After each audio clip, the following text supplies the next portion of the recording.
everyone, and welcome back to my YouTube channel. Thank you so much for joining me again at my channel. I believe your story is your mission.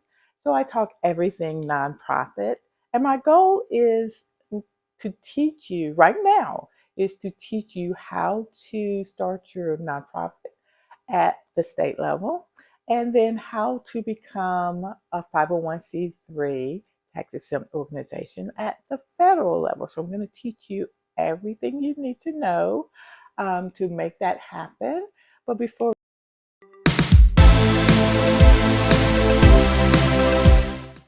So silly me, I cut myself off.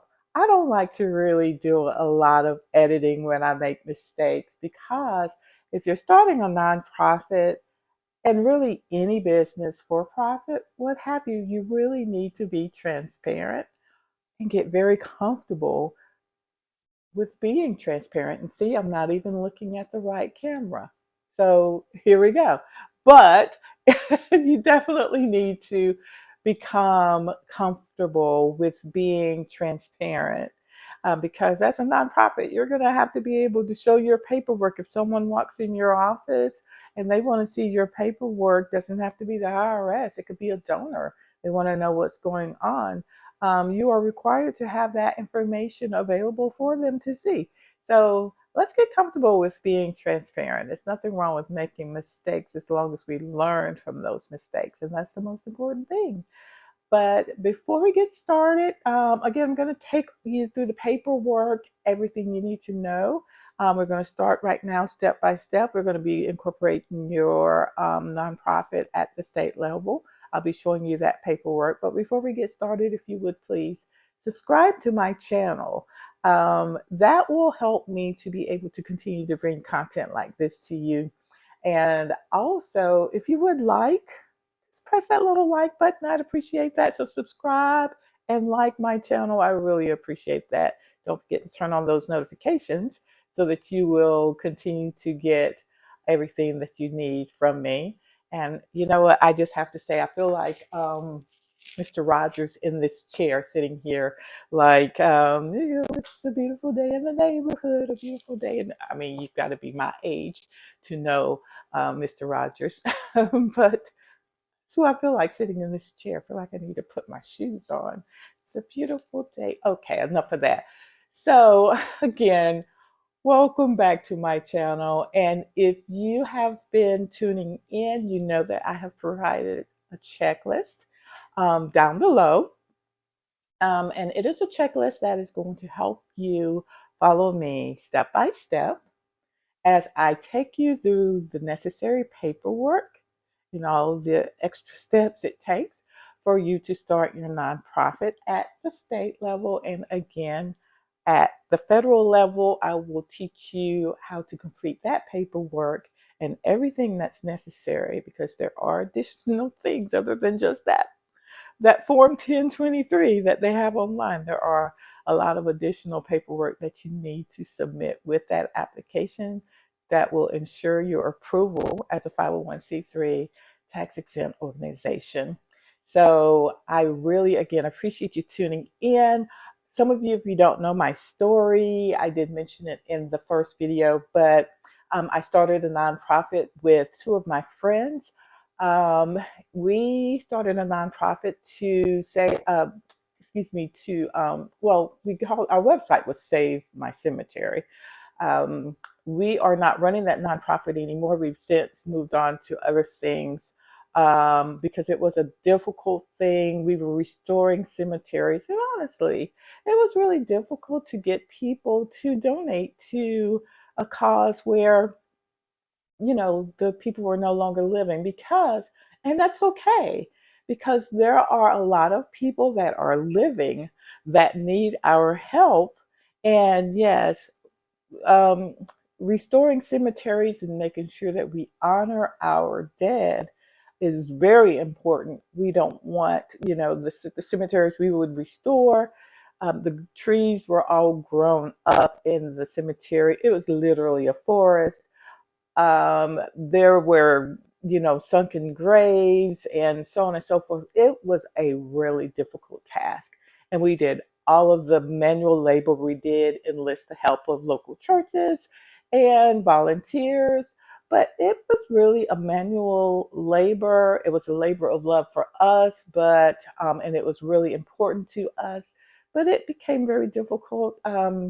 We could not sustain it because it takes donations, it takes volunteers consistently, it takes administrative staff. You would be surprised at the administrative work that goes into it. And I know this sounds like a lot, like it's a lot. We've got to have like 50 volunteers. I've got to have like 5, 10, 50 people on my staff. No, you don't. Oftentimes, when you start, you are doing everything yourself. Like it was just the three of us.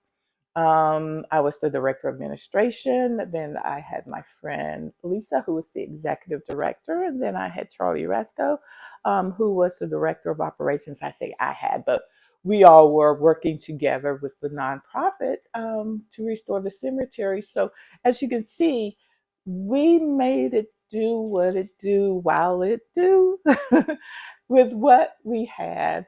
My mother would say that. Ray Charles said, make it do what it do while it do, but my mom added, while it do. So guys, make it do what it do while it do. So do the best you can with what you have. Enlist the help of volunteers, get your family and friends to help you, because this is how you're going to have to start out. You're not going to start out with a big staff. You're not going to start out with a list of like volunteers accessible to you, but I guarantee you that if you stick with me on this channel, we're going to talk about all of that, how to get that help you need, the proper forms to make sure you are protecting your nonprofit while you're doing this. Volunteers can get injured or what have you. So we're going to talk about all of this. We're going to talk about strategic management, how to grow, how to fundraise, how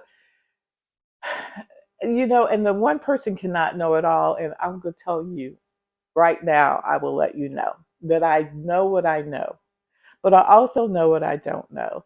So I will be enlisting the help of others. I'll be providing links to other YouTubers content creators, I shouldn't say YouTubers. I apologize for that. Content creators who bring you educational information on how to run your nonprofit successfully, how to fundraise, how to set your budgets and accounting systems up. Because, hey, this is real. Because this is real. This is all of the things you're going to have to do to operate your nonprofit. And I want to point one thing out. I'm saying your nonprofit. Please know that nonprofits are not owned by an individual.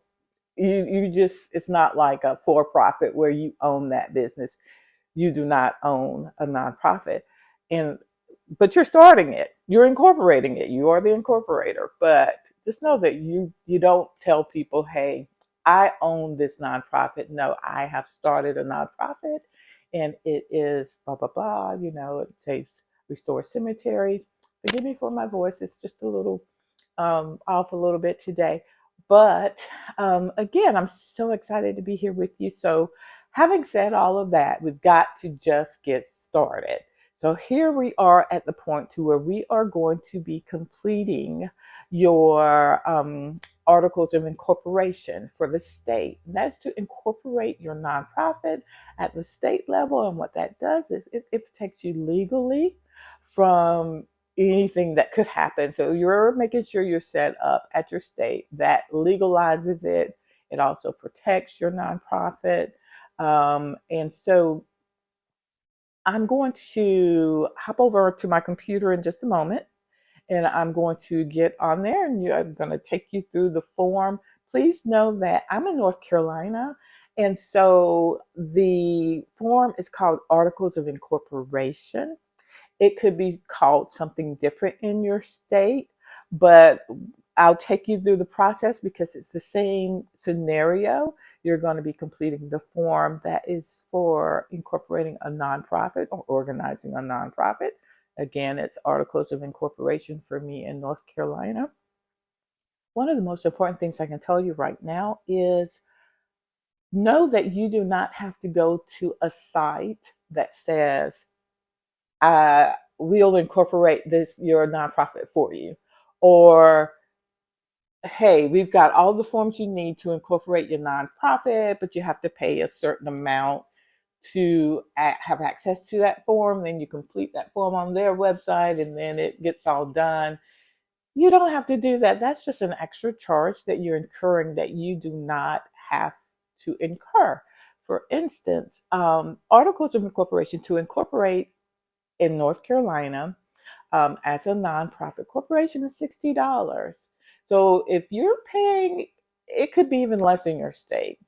So if you're paying or you're thinking about using a site, I cannot mention names, but if you're thinking of using a site to incorporate your nonprofit to access those forms, then you're going to pay them a fee a little over and beyond what your state would charge you. That filing fee, again, is $60 in North Carolina. Do not do that. You don't need to do that. Every state, for instance, it's your Secretary of State's office. Mine is North Carolina Secretary of State. So all you have to do is go to Google Alabama Secretary of State's office or whatever. And you can maybe even Google I'm just saying Alabama Secretary of State's office forms or nonprofit forms, whatever. Just go to your state's website. And I'm going to take you through how I get to my forms in North Carolina. And you're just going to access their forms. Those forms are out there for free. The only thing you have to do is complete it and pay that filing fee. Now, know this for sure that don't be afraid. You can do this. All you have to do is read and comprehend.